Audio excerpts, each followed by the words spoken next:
everybody. I know there's not too many people who watch this channel, but figured I'd try to narrate one of these videos for once, and decided to come over to Wolf River Airport, 54 Mike, in West Memphis. It's listed as a public airport that's privately owned, and I figured I'd give it a check out. So I got the airport. It's pretty much unused right now as the owner's been changing, and I talked to the new owner, and he said take the Paramotor out and have a blast. They're still working on updating the property some, but it's still a usable airport. So me and a friend and my family, we all decided to come out and check this place out. And it was a pretty nice day, not too much rotor going on, a little above the trees, but it calmed down right towards the end of the day. And this is the second flight, as I failed to record the first one. So I figured I'd just come up and see what it looked like around here. I'd never been to this airport. I'm from about half an hour away, and figured we'd give it a try. So as you probably saw, I nearly hit the runway marker at the beginning there. I think I need to arch my back just a little bit when I'm launching to try to get off the ground a little sooner. I also didn't have full power when I first was starting to run, so it kind of drug out a little bit. I finally popped the brakes a little bit right at the end there and kind of picked up. But as you can see, this is a grass runway. It's I think 3,000 or 3,500 feet long, and it's not a bad little place. There's quite a few hangars, but the yard has not been mowed, nor has the runway too much recently, but the winter grass isn't growing, so it was pretty flat, pretty smooth.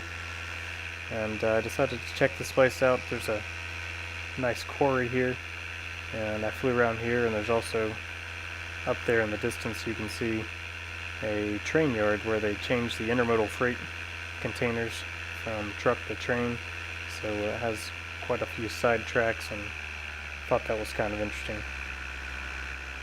Just taking a look around and kind of trying out this wing. This is a Spyder wing by Ozone. Super light. I've tried the Mojo originally when I was doing my training, and I flew on that, and it wasn't bad, but it felt like kind of swimming through a pea soup. Didn't want to turn a whole lot, wasn't super sharp on inputs, kind of very gentle and easy on the turns. But the Spyder here is quite a bit different. You couldn't really tell too much from the forward launch there, but you can't even feel the pressure on your fingers because the wing weighs so little and pulls so little on you as you're trying to pull it forward. So you can't even see it over your head or feel it really when it gets to the right point. You just have to feel the risers, make sure that they're going straight up and down, and otherwise you don't really know it's there because it's so gentle as it's coming up. So that's pretty amazing. My buddy Carlos, who's a FedEx pilot here in town for 777s, he's also got a Paramotor, Simonini 130 I believe it is, and it's quite a bit heavier, and he's got an Atlas wing that isn't nearly as responsive as this Ozone Spyder, or even really isn't as responsive as the Mojo and some other ones that I've tried out. But overall, really like the Spyder wing, and one of the best parts about it is the wingtip steering. It's almost not worth using the brakes at all once you get up and you're going in any direction or trying to get somewhere, because it slows you down so much. The wingtip steering really just makes it easy to turn in any direction, not losing any speed really. So here you can see I'm flying back over the main road, and this little town here, let's see if I can remember what it's called, is the town of Piperton, straight ahead from where you're looking there, and just off of 269 on the ring road outside of Memphis. A lot of farms, very peaceful little place. We had the field to ourselves, and it was just a nice place. Maybe we're thinking about picnicking or something, and bringing the family back the next go round and just checking it out. So imagine there'll be some Piper Cubs and other like airplanes at some point.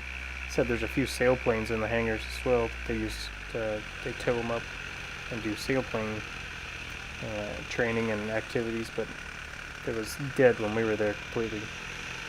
Another interesting thing about this airport is it's under the Memphis Class Bravo airspace. It's got a ceiling limit of 1,800 foot that we can't go up into, but no problem here as we're just kind of fiddling around down low and seeing the sights, kind of taking in everything. Another bonus is my youngest son.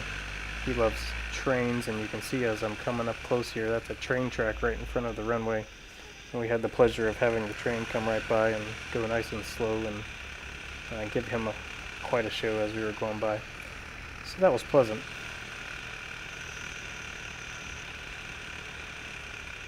As I'm coming down here to make my approach, I was thinking, man, this is the slowest approach I've ever made compared to the Cessnas and Diamonds and things that I normally would be flying. But I found that this sport, even though it's not fast, it's quite fun and entertaining. And you just get to wait and wait and wait and watch that final approach coming up. It feels like it's going to take forever before you get there. I'm also having to watch myself as I'm kind of getting used to the paramotor here. I've only been flying for a couple months now, but I'm used to eyeballing my plane's glide slope and leveling out the ground effect at the bottom. And you definitely have a lot sharper descent once you shut this motor off. She comes in pretty quick and pretty steep, and you gotta really mentally tell yourself don't get on the brakes until you're ready to flare there at the bottom.